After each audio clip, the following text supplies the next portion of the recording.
Hello everyone and welcome. Yes, my name is Arrowfire and welcome back to another episode of my top 5. So today I'm going to go through something that I haven't done before, which is always a good idea for a new video, which is my top 5 Targetmasters. Now, it's fair to say there are slim pickings here, so really coming out with 5 could be a bit of a stretch or really should be quite easy. There's only 5 of them.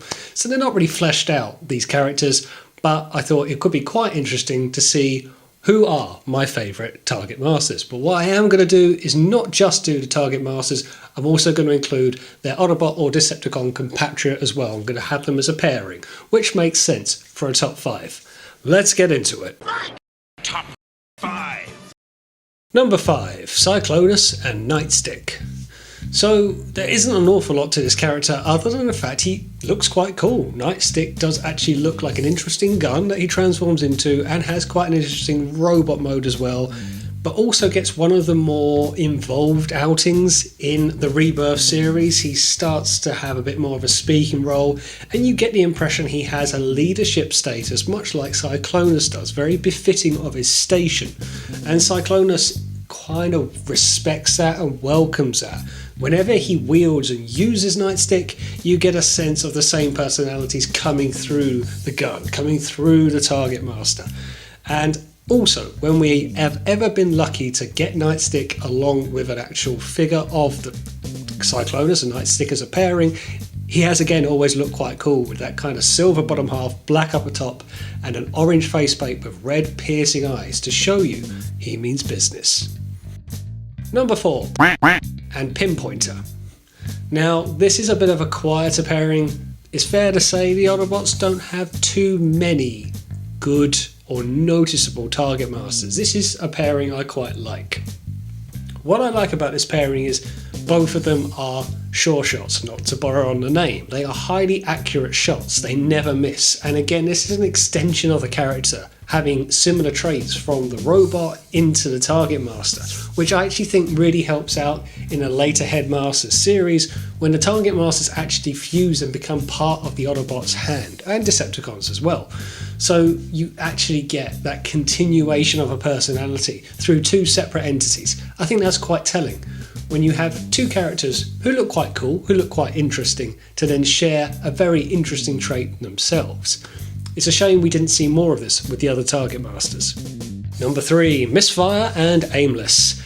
Talking about sharing similar traits, we're seeing a theme here, aren't we? Yes, probably the most hopeless duo of the entire bunch, but lovable in so many ways. So even in the Rebirth cartoon, Misfire came across as a jokey character, probably one that stands out the most. The pink colour scheme, the visor, and the fact that he would even hold a gun square and shoot it up and down. It was very peculiar, but quite lovable in the well. And even he calls out Aimless for saying, "Can't you hit anything, Aimless? What do you expect? I'm new at this." That is just a hopeless duo if ever I've seen one. Of course they're on the Decepticon side, but again I love that continuation of the personality coming through from two separate species, from a race of Nebulans to a race of Transformers, both as hopeless as each other.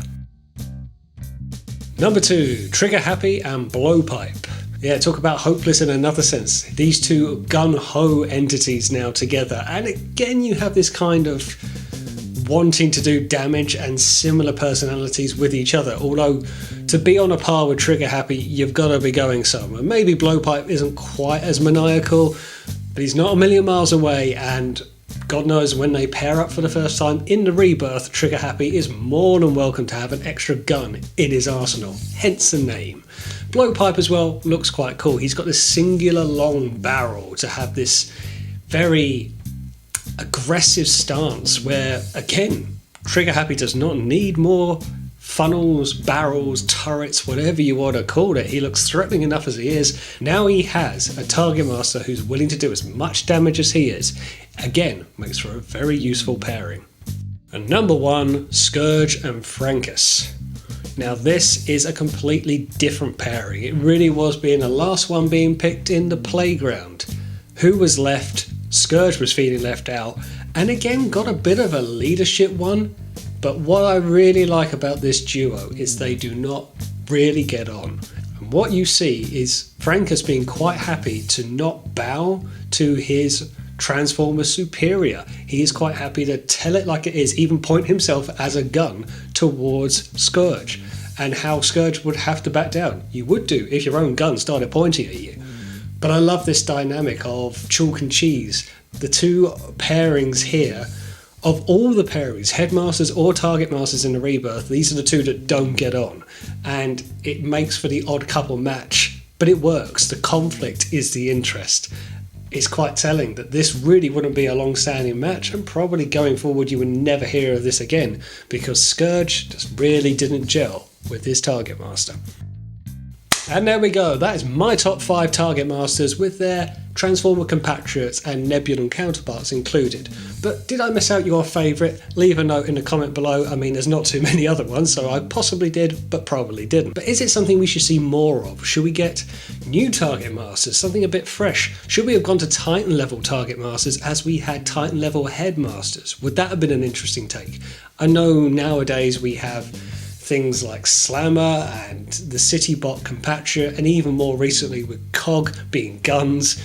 Could it have been a dedicated Targetmaster for a Scorponaut and a Fortress Maximus back in a Rebirth?